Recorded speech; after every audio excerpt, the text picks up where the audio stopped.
Assalamualaikum viewers, hope you all are doing good. Today I'm going to start my fifth lecture of Introduction of Psychology, subject code Psychology 101. Students, आज का lecture बहुत important है mid term examination के हवाले से, तो इसे ध्यान से कीजिएगा. Let's start. आज के टॉपिक में साइको डायनामिक अप्रोच के बारे में बात करेंगे. साइको डायनामिक अप्रोच डील करती है आपकी जितनी भी पर्सनैलिटी से रिलेटेड थ्योरीज है ना, या फिर बिहेवियरल मॉडिफिकेशन से जितनी भी रिलेटेड थ्योरीज है उनको डील करता है, उनके बारे में बताता है. ओके, साइकोडायनेमिक अप्रोच के जो फाउंडर रह चुके हैं वो हैं सिगमंड फ्रॉइड. ठीक है, इनका बहुत नाम है साइकोलॉजी में, इन्होंने बहुत अपनी कंट्रीब्यूशन दी है. इनका बेसिक जो ये इस चीज़ को मानते थे कि इंसान की जो इनर फोर्सेस होती हैं ना, ठीक है, जैसे उसके जो भी मोटिवेशन या उसका बिहेवियर है वो उसके अंदर से आता है. अगर आप इंटरनली मोटिवेटेड हैं या ख़ुद को मोटिवेटेड रख सकते हैं, या आपका जो इनर या इंटरनल बिहेवियर है ना, वो उस चीज़ से आपकी बेस बनती है कि फिर आप आगे कैसे सोचेंगे, कॉन्शियसली या अनकॉन्शियसली किस तरह से आप जो है वो बिहेव करेंगे. ओके, अब सिग्निफिकेंस ऑफ साइकोडायनामिक अप्रोच में ये बात की जा रही है. सिगमंड ये कहते हैं, ये पहली थ्योरी थी, ठीक है, ये पहली थ्योरी थी जिसकी वजह से लोगों में ये अवेयरनेस क्रिएट हुई, पैदा हुई, डेवलप हुई कि all behaviour is not rational. ठीक है, हर बिहेवियर रैशनल नहीं होता. दूसरा, इस थ्योरी की मदद से इंसानों को ये अवेयरनेस हुई, इनके जो एवरीडे या डे टू डे या डेली लाइफ की जितनी भी लोगों से मिलना जुलना होता है, सोशल इंट्रैक्शन होती है, ठीक है, सोशल गैदरिंग होती है, या फिर एवरीडे लाइफ फिनोमिना होते हैं, ठीक है, उसमें जिस तरह से लोग बिहेव करते हैं, जैसे इसमें इंटरपर्सनल रिलेशनशिप्स आपके आ जाते हैं, ठीक है, आपके मूड स्विंग, एग्रेशन, ये सब चीज़ें क्यों आती हैं उसको समझने के कैपेबल हो जाता है कि इंसान इस थ्योरी से स्टडी करने के बाद. Okay, second, roots of human action. अब ये हर इंसान के माइंड में क्वेश्चन आता है कि एक इंसान इस तरह से एक्ट और रिएक्ट क्यों करता है. दोनों वर्ड हम यूज़ करते हैं कलेक्टिवली, साइमल्टेनियसली. ठीक है, अब इंसान ह्यूमन एक्शन को ना ठीक है 3 कैटेगरी में डिवाइड किया. इनहेरिटेड, बायोलॉजिकल और attempting the conflict between personal and social demand और नीड. इनहेरिटेड ऐसे ह्यूमन एक्शन होते हैं जो कि बाय डिफ़ॉल्ट इंसान में होते हैं, यानी कि बाय डिफ़ॉल्ट एक इंसान एग्रेसिव है, लविंग है, या काम पर्सनैलिटी है, या सोहबर पर्सनैलिटी है. इस तरह से ये सब चीज़ें इनहेरिट में आते हैं बाय डिफ़ॉल्ट, जो आप अपने पेरेंट्स से लेके आते हैं इस दुनिया में. बायोलॉजिकल ड्राइव, यानी जेंडर में क्या चीज़ें आ जाएंगी, लाइक मेल है तो उसकी एक्शन, उसका ह्यूमन एक्शन कैसा होगा, फीमेल है तो वो कैसे एक्ट और रिएक्ट करेगी, ये सब चीज़ें बायोलॉजिकल डिफरेंसेस या ड्राइव आ जाएगी इसमें. उसके बाद आपकी पर्सनल नीड्स, उस पर अगर कॉन्फ्लिक्ट आ जाता है तो आप कैसे एक्ट और रिएक्ट, बोथ वर्ड हम यूज़ करते हैं साइमल्टेनियसली. इसने एक्ट कैसे किया और उस चीज़ के ऊपर फिर रिएक्ट कैसे किया. ओके, फिर सोशल डिमांड अगर आपकी कोई फुलफिल नहीं होती, अगेन फिर आप कैसे एक्ट करेंगे. ठीक है, ओके. एनर्जी फॉर बिहेवियर, एक इंसान का बिहेवियर, ठीक है, उस बहुत ये एक प्रोमिनेंट सी चीज़ है जो सामने वाज़ेह तौर पे नज़र आती है. ठीक है, बिहेवियर इंसान का वाज़ेह तौर पे सामने नज़र आता है. अब इसमें एनर्जी फॉर बिहेवियर में भी कैटेगराइज की गई ये चीज़ें, फिजियोलॉजिकल, कॉन्फ्लिक्ट और फ्रस्ट्रेशन. एक इंसान के बिहेवियर में क्यों रिएक्शन या वो क्यों एक्ट करता है इस तरह से. ठीक है, बेसिकली जब वो अपने बिहेवियर में एक्ट और रिएक्ट कर रहा होता है ना, वो एनर्जी बाहर निकाल रहा होता है, एनर्जी पास होती है उसके ब्रेन में और उसका ब्रेन उसको सिग्नल देता है और वो फिर एक्ट करता है या रिएक्ट करता है. फिजियोलॉजिकल, इसमें अगेन वही चीज़ है, अगर आपको मेंटली कोई आपकी बात ना मानी जाए या आपके ओपिनियन के अगेंस्ट कोई बात कर दे तो देखें फिर आप कैसे फ्रस्ट्रेट होते हैं, या फिर फ़ौरन से आप रिएक्ट करेंगे कि ये क्या है, दिस इज़ रॉन्ग. ठीक है, हर इंसान का अपना ओपिनियन होता है ना, तो आपके ओपिनियन के अगेंस्ट अगर किसी ने बात कर दी तो फिर देखिएगा कि आप उस गुस्से को, गुस्सा एक एनर्जी है, ठीक है, फ्रस्ट्रेशन एक एनर्जी है, राइट, याद रखिएगा. तो उस गुस्से को आप अपने बिहेवियर में निकालते हैं फिर बाहर लोगों के सामने.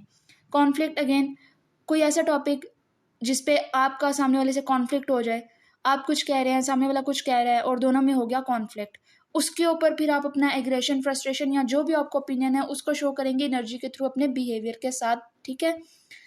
वो एनर्जी आपके बिहेवियर में जाएगी और बिहेवियर आपका फिर शो होगा सबके सामने। फ्रस्ट्रेशन कब आती है कि इंसान को, जब हमसे कोई काम नहीं हो रहा होता, या हमारी कोई बात ना सुने, या हमारे ओपिनियन के अगेंस्ट कोई जा रहा हो, या फिर हम ये कहते हैं कि मेरी ही चले, ईगोइस्टिक अप्रोच आगे पढ़ेंगे हम, मेरी ही चले, मेरी ही सुनी जाए। तो वो जब वो चीज़ आपके अगेंस्ट जाती है तो उसको फिर आप एनर्जी में कन्वर्ट करते हैं, एनर्जी जाती है आपके बिहेवियर में और बिहेवियर आपका फिर शो होता है सबके सामने, राइट। ओके, अब सेगमेंट जो है ये फाउंडर रह चुके हैं साइकोलॉजी के, उनका बहुत ग्रेट कंट्रीब्यूशन है, ठीक है। और he was the founder of psychodynamic approach, और ये Australian physician, neuro and psychologist भी रह चुकी हैं। ये he was born in Moravia, ठीक है, मोराविया। और फिर ये फर्दर स्टडीज़ के लिए गए थे वेनिया यूनिवर्सिटी। फिर 1895 में इन्होंने अपनी एक बुक पब्लिश की थी जिसमें ये बताया था कि जो इंसान का ह्यूमन एक्शन या जो भी इनकी अप्रोच है जो कि उसके बारे में ये लिखते हैं कि it is an emotional energies, right, associated with forgotten cyclic traumas what resulted into hysterical symptoms। अब इसमें ये कह रहे हैं कि इमोशनल एक इंसान की मेंटल स्टेट में एक इमोशन ऐसी चीज़ है जिसको फिर हम कभी भूल नहीं सकते, और उसका फिर रिजल्ट होता है आइदर दो चीज़ों में, पॉजिटिव या फिर नेगेटिव। अगर एक बहुत हाइपर इमोशनल इंसान है, ज़ाहिर है वो कभी भी लॉजिकल होके नहीं सोचेगा, और जो लॉजिकल है वो कभी भी फिर इमोशनल साइड पे नहीं आएगा। तो आइदर दिस ऑन दैट वाला कंसेप्ट है। उसके बाद थेरेपी, कथारसिस उस ट्रीटमेंट को, उस थेरेपी को कहते हैं जिसमें पेशेंट को एक पेशेंट और doctor just two way conversation होती है।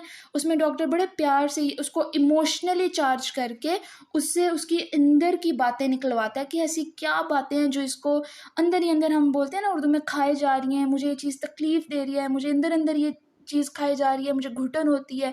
तो वो सब बातें, यानी कि आप इसको कह सकते हैं पास्ट उसका निकलवाता है बातों के थ्रू, बाय इमोशनली चार्ज करके, उसको कहते हैं catharsis. Okay, then foundation of psychodynamic approach. Okay, first cyclic determinism, ठीक है। उसके बाद वो कह रहे हैं all the behavior is determined, that is it has a cause that lies in the mind or psyche।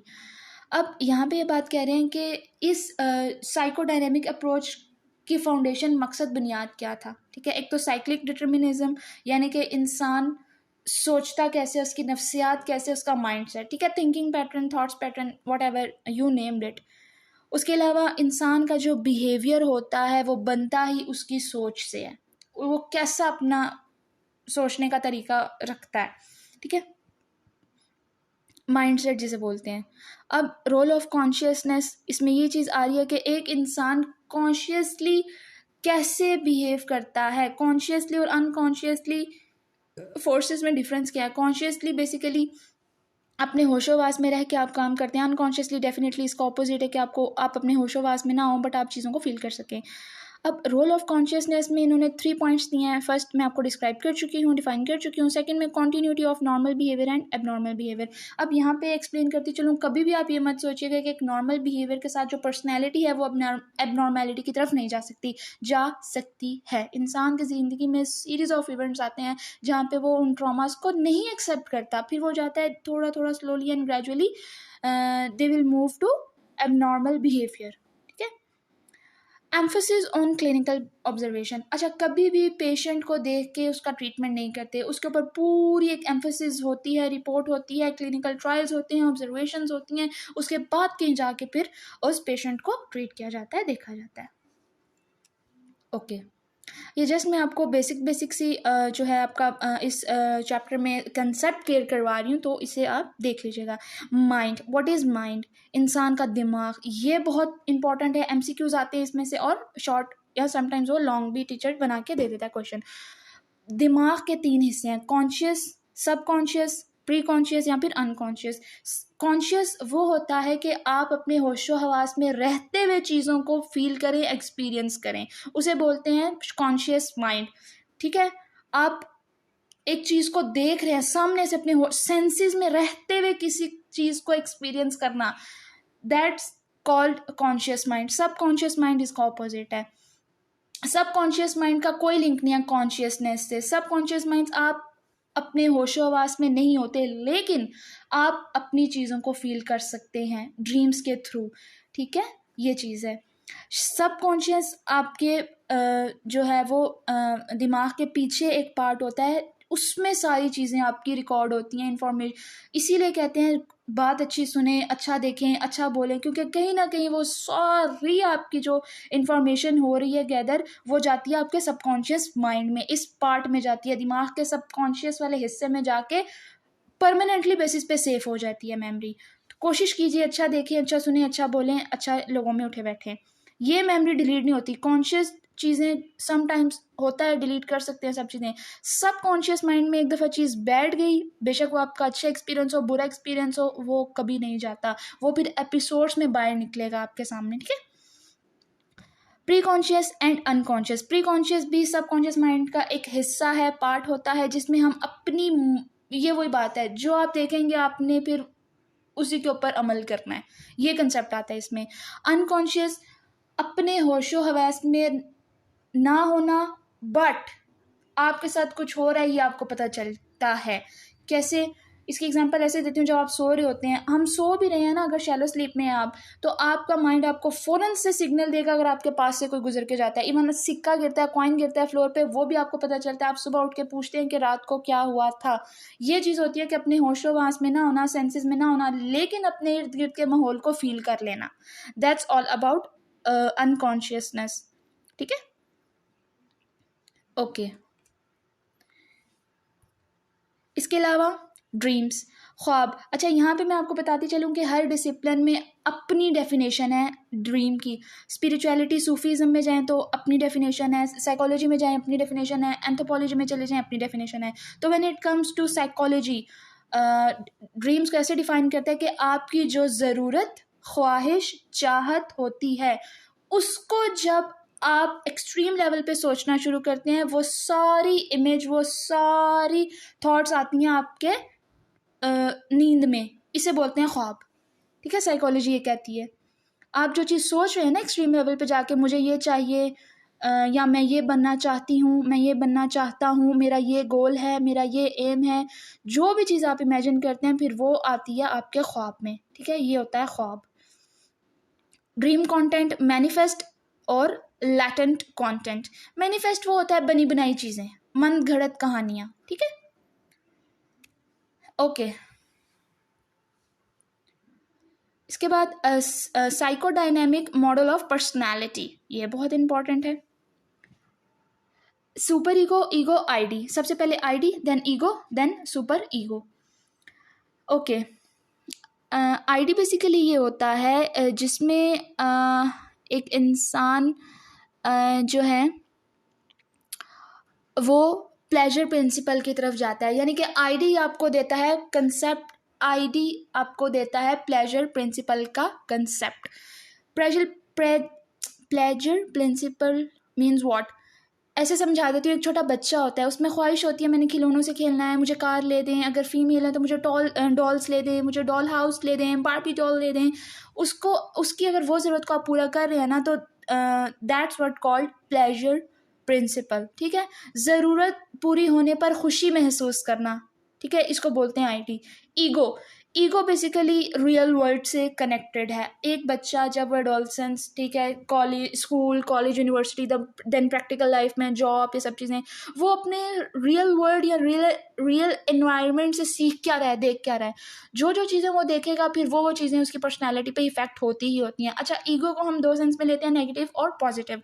Negative ego वो होती है जिसमें इस तरह से करना, मैं, मेरे सामने कोई खड़ा ना हो, ए करके हम बात करते हैं ना, वो चीज़। और यूजली लोग ईगो का यही मतलब लेते हैं, ऐसा नहीं है। पॉजिटिव ईगो भी होती है जिसमें आपकी सेल्फ रिस्पेक्ट, सेल्फ इस्टीम आती है, मेरी, जिसे ज़मीर बोलते हैं, ठीक है, वो कंसेप्ट है। सुपर ईगो आपकी वो सारी मॉरल वैल्यूज़, जो मॉरल वैल्यूज़ में कॉन्स्टेंट्स आ रहे हो, मॉरल वैल्यूज़ में रुकावटें जो चीज़ डालती है उसमें डालते हैं, उसको कहते हैं सुपर ईगो है इसमें।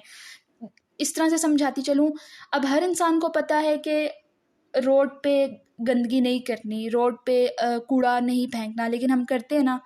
जूस पियेंगे, उसको पी के तो उसका बॉक्स हम फेंक देंगे, इस तरह से हरकतें करते हैं। तो जिस इंसान में सुपर ईगो होगा या सुपर ईगोइस्टिक इंसान होगा, पर्सनैलिटी होगी ना, तो वो कभी भी ये इन चीज़ों के ऊपर आपको काम करते नहीं नज़र आएगी। वो जस्ट कहेगी मैं और ये काम करूँ ना, मैं नहीं कर सकता, मैं नहीं कर सकती, मैं बहुत ज़्यादा होगी उसमें।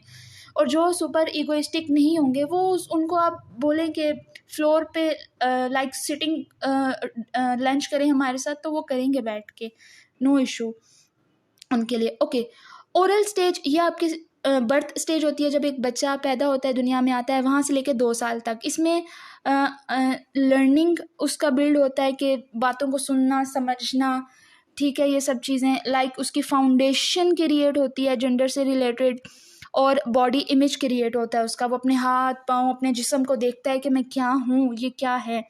एनल स्टेज आपकी मिडिल स्टेज होती है, जो कि 1 से 3 साल तक होती है। इसमें अगेन आप अपने इर्द गिर्द का माहौल ऑब्जर्व करते हैं, स्पेशली पेरेंट्स का बच्चा जो है, पेरेंट्स उन बच्चा बहुत जल्दी उनकी चीज़ों को, उनकी आवाज़, उनकी बात करने का स्टाइल, सब चीज़ों को बहुत जल्दी पर्सनैलिटी को एब्जॉर्ब कर लेता है अपनी पर्सनैलिटी में, अपने माइंडसेट में, अपनी नफ्सियात में। फॉलिक स्टेज, इसमें बेसिकली आप अपनी बॉडी और अपने जेंडर से फेमिलियर हो जाते हैं, अवेयर हो जाते हैं, ठीक है, मैं फीमेल, मैं मेल, इस टाइप की चीज़ें। छोटा बच्चा, अच्छा मैं बच्चा हूँ, मैं बच्ची हूँ, इस टाइप की चीज़ें। जेनिटल स्टेज, ये आपकी एडोलसेंस से लेके आपकी डेथ तक चलती है। इसमें लर्निंग का प्रोसीजर है, आप सीखेंगे सीखेंगे सीखेंगे। ये stage this stage will never and till the end of your death, right. Okay, anxiety, anxiety basically मायूसी किसे कहते हैं। अब ये this is an emotional state of mind, ठीक है, ये जहन की इमोशनल जज्बाती स्टेज होती है, स्टेट होती है, जिसे जो ये चीज़ आप में आए, एंजाइटी आए, तो आपको डर लगता है अपनी ज़ात पे कि मेरे ऊपर कोई थ्रेट है, मुझे नुकसान होगा, मुझे कोई हार्म करने वाला है, करेगा, यानी कि अपनी ज़ात को लेके ख़तरा महसूस करना, उसे बोलते हैं एंजाइटी, ठीक है। अब इसके कुछ डिफेंसिव मोड हैं, डिफेंसिव मैकेनिज़्म भी हैं। सबसे पहले है रिग्रेशन। इसमें आप reverting back to our stage, यानी कि क्या, जो रिग्रेशन एंजाइटी का पेशेंट होता है ना, वो अपने पास्ट को जीता है, वो अपने पास्ट में जीना पसंद करता है। क्यों? क्योंकि उसका पास्ट में कुछ ऐसी अच्छी मेमोरीज होती हैं जिसको वो पसंद करता है कि मैं इसी में रहूं, तो वो इसी में रहता है, वो रियलिटी में नहीं रहना पसंद करता। नेक्स्ट, रिप्लेसमेंट, इसमें भी वही बात आ रही है कि ओके, हाँ जी, इसमें वही बात आ रही है कि आप अपने एक्चुअल टारगेट से हट जाते हैं। अब एक चीज़, रियलिस्टिक नहीं रहते आप, अनरियलिस्टिकली सोचते हैं, जो हकीकत है ही नहीं उसके ऊपर आप सोचते हैं और आपको अच्छा लगता है, ठीक है। ओके, नेक्स्ट है रैशनलाइजेशन, ठीक है, या रीजनलाइजेशन भी बोल सकते हैं।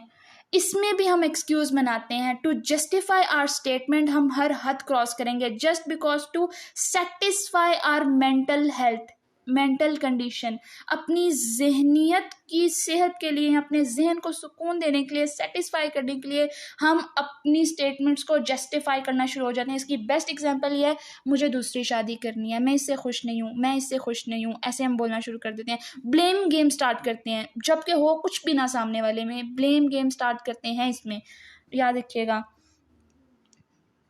डिनाइल, ये एक ऐसी एंजाइटी प्रॉब्लम है जिसमें आप इग्नोर नहीं कर सकते, लेकिन हम इस चीज़ को, जो डिनाइल एंजाइटी पेशेंट होता है, वो अपनी हर बात को रिफ्यूज़ करता जाता है। कैसे?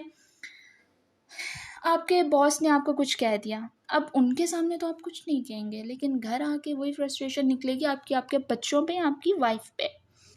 प्रोजेक्शन, ओके, इसमें वही चीज़ आ जाती है कि आपको एक इंसान पसंद नहीं है, लेकिन जब वो आपके सामने आ जाए तो एक सोशल रिस्पेक्ट के तौर पे आपको उसको, बेशक झूठे मुंह, हम बोलते हैं ना, झूठे मुंह इसने हमसे मिला था, झूठे मुंह इसने हमसे बात की थी, वो यही कंसेप्ट इसमें आ रहा है। ठीक है, प्रोजेक्शन में लास्ट में ये चीज़ आ रही है कि, करेक्ट, लास्ट में अगेन यही चीज़ आ रही है कि हम अपनी जो फीलिंग्स हैं या हमारे जो थॉट्स हैं सोशल अप्रूव्ड, ठीक है, हम उनको भी इग्नोर करना शुरू करते हैं जस्ट बिकॉज उस चीज़ से बचने के लिए। ठीक है, होप सो आपको आज का लेक्चर अच्छा लगेगा। कोई भी अगर आपको प्रॉब्लम होती है, कुछ कंसेप्ट क्लियर नहीं है, please drop down your message into the comment box. I will definitely take your queries and make video on them very soon. Thank you viewers. Take care. Allah Hafiz.